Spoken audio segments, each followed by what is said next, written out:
पिछले वीडियो में Norton theorem पढ़ रहे थे।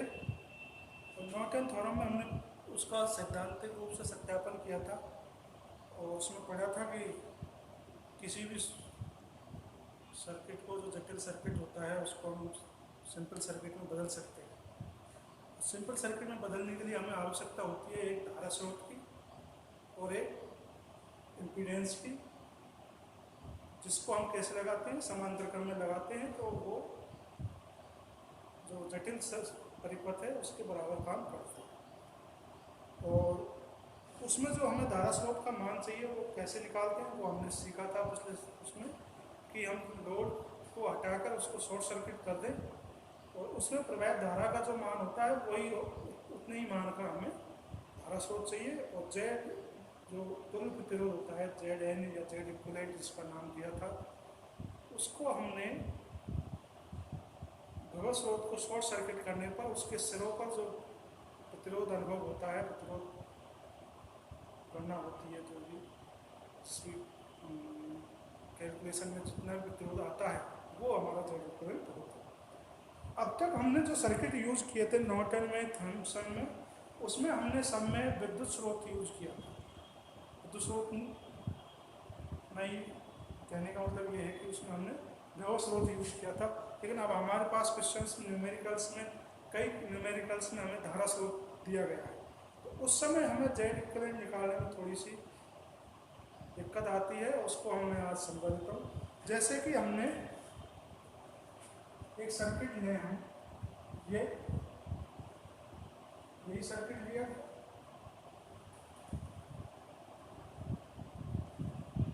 ये ZL था, ये Z2 था, Z1 था, Z3 था और ये E। अब तक हमने ये वोल्टेज स्रोत यूज किया। अब हम इसमें मान लीजिए हम यूज करें यहाँ धारा स्रोत, इसको इसी तरह से नोट करते, मान लीजिए इसका नाम I है या A भी दे सकते हैं, कहीं यूज करते। तब हम जेड इक्विवेलेंट या नॉर्टन प्रतिरोध, थॉम्सन प्रतिरोध कैसे निकालेंगे? तीनों का मतलब एक ही है, या तो आप उसको ZN कहें, ZTH कहें या ZN कहें,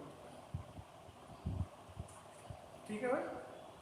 तो जब धारा स्रोत लगा हुआ हो तो इसको निकालने के लिए हमें दो नियम ध्यान रखने हैं कि पहला तो ZL को हटा देना,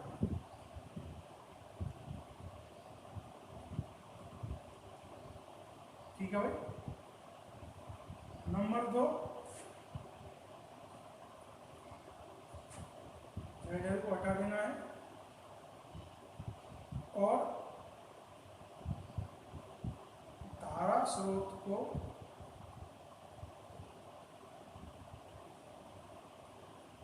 हटाकर उसके सिरों को खुला छोड़ना, छोड़ना यानी ओपन सर्किट,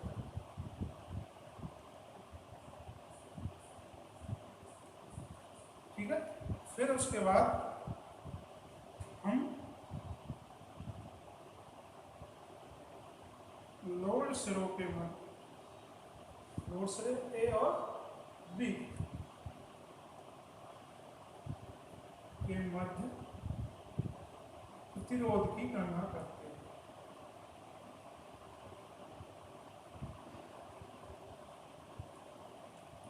ठीक है। इन तीन नियमों का ध्यान रखना। जो बेसिक जो अंतर है इसमें, ये अंतर।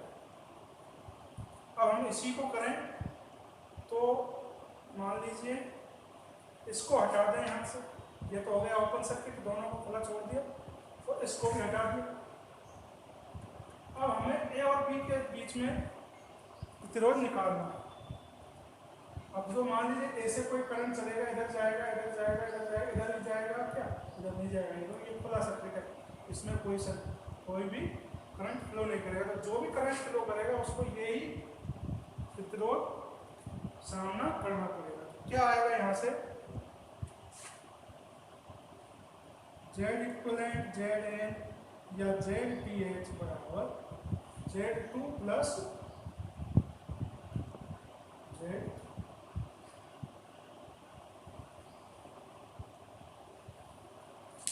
ठीक है भाई, आगे समझ में। तो ये अंतर रहेगा आपका जब परिपथ में आपको दिया गया हो विभव स्रोत या धारा स्रोत।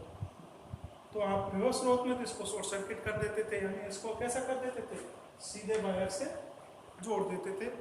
और यदि धारा स्रोत दिया गया है तो उसको हमें ऐसे कैसे खुला हटाकर उसको खुला छोड़ देना है। जो भी आपका आता है विभव स्रोत, जो भी आपका प्रतिरोध आता है उसको आप कैलकुलेट कर लो। अब आपके सामने क्वेश्चंस आएंगे तो आप उसमें से क्या करना है, आपको जैसे कोई भी क्वेश्चन आए आपको उसको थेवेनिन सर्किट में बदलना है और नॉर्टन सर्किट में बदलना है। इससे आप जितनी ज़्यादा प्रैक्टिस करोगे उतना ही अच्छा आपको फायदा मिलेगा। इसमें सबसे इम्पोर्टेंट चीज़ ये है कि आप जैसे ही आप किसी भी सर्किट को थेवेनिन में बदलोगे तो आपको ये समझ में आएगा कि जेड इक्विवेलेंट कैसे काम करता है, ई इक्विवेलेंट कैसे काम करता है। उनके जरिए ही आप सीधे थेवेनिन, यदि आपको समझ में नहीं आ रहा, किसी को क्वेश्चन आपको ये समझ में नहीं आ रहा है कि आपको परिपथ दिया गया और आपसे कह दिया गया कि इसको नॉर्टन सर्किट में बदलिए, लेकिन आपको उसमें आई एन निकालने में दिक्कत आ रही है, ठीक है। तो आप किसी भी सर्किट को आई एन निकालने में जब आपको दिक्कत आ रही है तो आप उसको थेवेनिन में बदल लीजिए, थेवेनिन से उसको नॉर्टन में बदल लीजिए।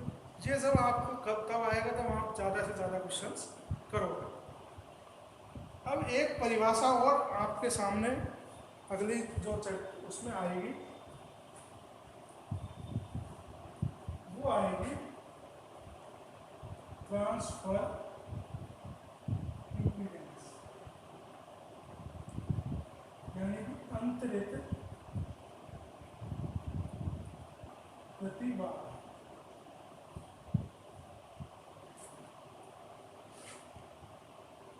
प्रतिबाधा का मतलब है, मान लीजिए कोई भी आपको इस तरह का सर्किट दिया जाता है,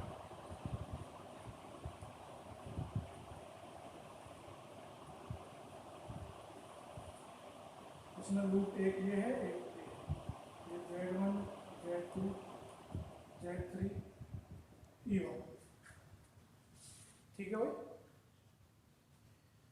तो आपको इसमें से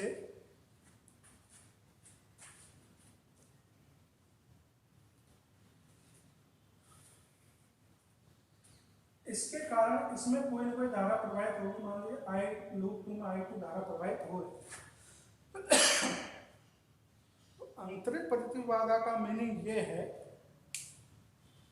कि किसी भी परिपथ में किसी एक लूप में आरोपित विभव का मान और किसी दूसरे लूप में प्रवाहित धारा के अनुपात को अंतरित प्रतिबाधा कहते हैं। इसको दर्शाते कैसे हैं, Z मीन्स इम्पीडेंस या प्रतिबाधा, T मीन्स ट्रांसफर, और जिस भी जैसे यहाँ 1 है और यहाँ 2, यानी कि पहला जो न्यूमेरिक है इसका मतलब है कि इस वाले लूप का तो विभव है और इस वाले लूप की प्रतिबाधा है। इसका हम फॉर्म लिखें तो T1/I, ठीक है।